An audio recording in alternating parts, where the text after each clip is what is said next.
क्या 2026 तक नक्सलवाद खत्म हो जाएगा? दरअसल छत्तीसगढ़ में सुरक्षा बलों को बड़ी कामयाबी हाथ लगी है। गुरुवार को सुरक्षा बलों ने बीजापुर दंतेवाड़ा सीमा पर 22 नक्सलियों को ढेर कर दिया। मुठभेड़ स्थल से भारी मात्रा में हथियार और गोला बारूद के साथ 22 नक्सलियों के शव बरामद हुए हैं। इसी के साथ इस मुठभेड़ में बीजापुर डीआरजी का एक जवान भी शहीद हो गया है। मुठभेड़ स्थल से AK-47, SLR जैसे बड़े हथियार बरामद हुए हैं। और इस मौके पर गृह मंत्री अमित शाह ने भारत को नक्सल मुक्त बनाने को लेकर एक बड़ा बयान भी दिया है। गृह मंत्री ने कहा है कि अगले साल 31 मार्च से पहले देश नक्सल मुक्त हो जाएगा। और हाल के वर्षों में सरकार ने नक्सल प्रभावित इलाकों में सड़क निर्माण, शिक्षा, स्वास्थ्य और रोजगार की योजनाओं को तेज किया है। साथ ही सुरक्षा बलों की कार्रवाई भी तेज कर दी है। इन दोनों रणनीतियों के जरिए सरकार ये सुनिश्चित करना चाहती है कि नक्सलवाद की जड़ को सफाया कर सके। सरकार के दावों और हाल के ऑपरेशनों को देखते हुए कहा जा सकता है कि नक्सलवाद के प्रभाव में जो है वो भारी कमी आई है, लेकिन अभी भी कुछ चुनौतियां जो हैं वो बरकरार है। नक्सल प्रभावित क्षेत्रों में जनजातीय समुदाय के विश्वास को जीतना, विकास योजनाओं को प्रभावी ढंग से लागू करना और सुरक्षा बलों के लिए अत्याधुनिक तकनीक का इस्तेमाल करना इस अभियान की सफलता के लिए एक बड़ा कदम होगा। अमित शाह ने इसे नक्सल मुक्त भारत अभियान की बड़ी सफलता बताया और 31 मार्च 2026 तक देश को नक्सलवाद मुक्त करने का संकल्प लिया। छत्तीसगढ़ का बीजापुर और कांकेर क्षेत्र लंबे समय से नक्सल प्रभावित इलाकों में गिना जाता है। यह सुरक्षा बलों और नक्सलियों के बीच कई बार मुठभेड़ हो चुकी है। हाल ही में ऑपरेशन में जवानों ने बड़ी रणनीति के तहत इन इलाकों में घुसकर नक्सलियों को ढेर किया है। यह ऑपरेशन बताता है कि सुरक्षा बल अब नक्सलवाद के खिलाफ पूरी ताकत से आगे बढ़ रहे हैं और इसे खत्म करने के लिए हर संभव कदम जो है उठाए जा रहे हैं। मोदी सरकार ने नक्सलवाद को खत्म करने के लिए रूथलेस अप्रोच अपनाई है, जिसमें कोई नरमी नहीं बरती जा रही है। सरकार ने आत्मसमर्पण करने वाले नक्सलियों के लिए पुनर्वास योजनाओं की शुरुआत की है, लेकिन जो हथियार नहीं डाल रहे उनके खिलाफ सख्त कार्रवाई की जा रही है। अमित शाह के अनुसार सरकार अब जीरो टॉलरेंस नीति पर काम कर रही है, जिसका मतलब है कि जो नक्सली मुख्यधारा में नहीं लौटेंगे उनके खिलाफ कड़े कदम उठाए जाएंगे। छत्तीसगढ़ में 22 नक्सलियों के मारे जाने की घटना यह दर्शाती है कि सरकार इस अभियान को लेकर गंभीर है और नक्सलवाद के खात्मे की दिशा में तेजी से आगे बढ़ रही है। नक्सल मुक्त भारत का सपना तभी साकार हो सकता है जब सुरक्षा और विकास की रणनीति समान रूप से लागू हो। अगर सरकार अपने मौजूदा रुख पर कायम रहती है तो आने वाले सालों में नक्सलवाद का पूरे तरीके से सफाया जो है वो संभव हो सकता है। अब आपको बता दें कि भारत में नक्सलवाद का इतिहास क्या रहा है और इसकी विचारधारा कहां से रही।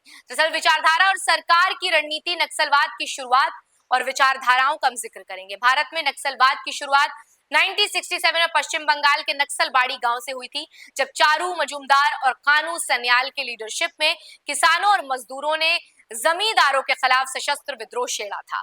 यह आंदोलन कम्युनिस्ट विचारधारा से प्रभावित था और किसानों और आदिवासियों के हक की लड़ाई के रूप में उभरा। हालांकि समय के साथ यह आंदोलन उग्रवादी रूप लेता गया और सरकार के खिलाफ हिंसक संघर्ष में बदल गया। शुरुआत में यह आंदोलन केवल भूमि सुधार और सामाजिक न्याय से जुड़ा था, लेकिन बाद में इसमें कट्टरपंथी वामपंथी विचारधारा का प्रभाव बढ़ा। 1980 के दशक तक ये बिहार, झारखंड, उड़ीसा, आंध्र प्रदेश, महाराष्ट्र और छत्तीसगढ़ जैसे राज्यों तक फैल गया। 2004 में भारत के दो सबसे बड़े नक्सली संगठन माओवादी कम्युनिस्ट सेंटर MCCC और पीपल्स वॉर ग्रुप यानी PWG मिलकर कम्युनिस्ट पार्टी ऑफ इंडिया यानी माओवादी बने, जिसने सरकार के खिलाफ सशस्त्र संघर्ष को और तेज कर दिया।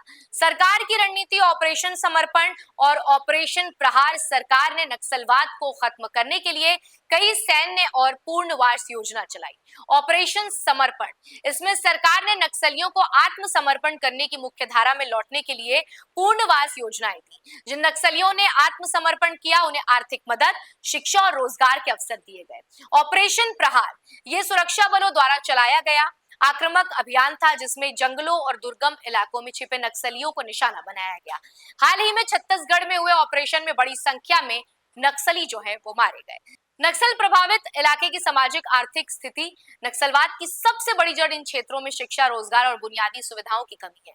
आदिवासी और गरीब ग्रामीणों की सरकार योजनाओं का सीधा लाभ नहीं मिलता, जिससे वो नक्सलियों के बहकावे में आ जाते हैं। शिक्षा की कमी, जंगलों की पहाड़ी इलाकों में स्कूलों की कमी, अच्छी शिक्षा का अभाव, रोजगार संकट, सरकारी नौकरियां सीमित हैं और निजी क्षेत्र वहां काम करने से बचता है। बुनियादी ढांचे की कमी, सड़कों, बिजली, अस्पतालों और पानी की जो है सुविधा का अभाव है।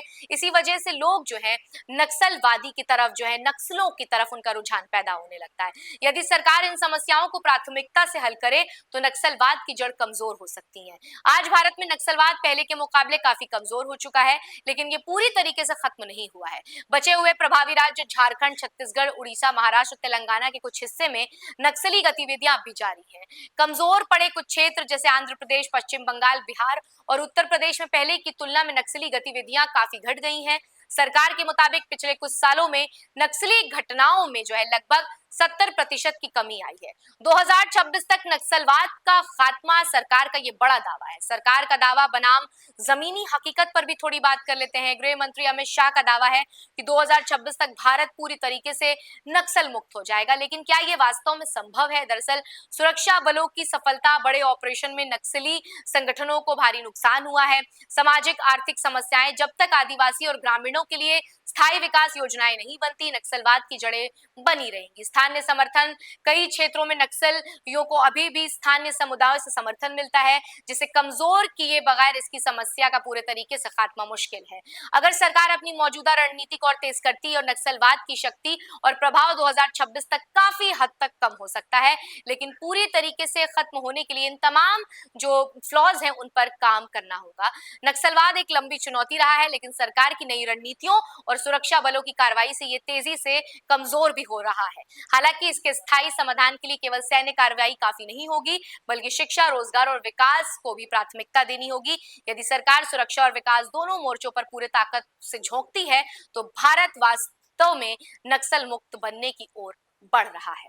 फिलहाल आज के इस वीडियो में इतना ही। आपको हमारा ये वीडियो कैसा लगा हमें कमेंट सेक्शन में लिखकर जरूर बताइएगा, और ऐसे ही तमाम अहम जानकारियों से जुड़े रहिए डीएनपी इंडिया के साथ।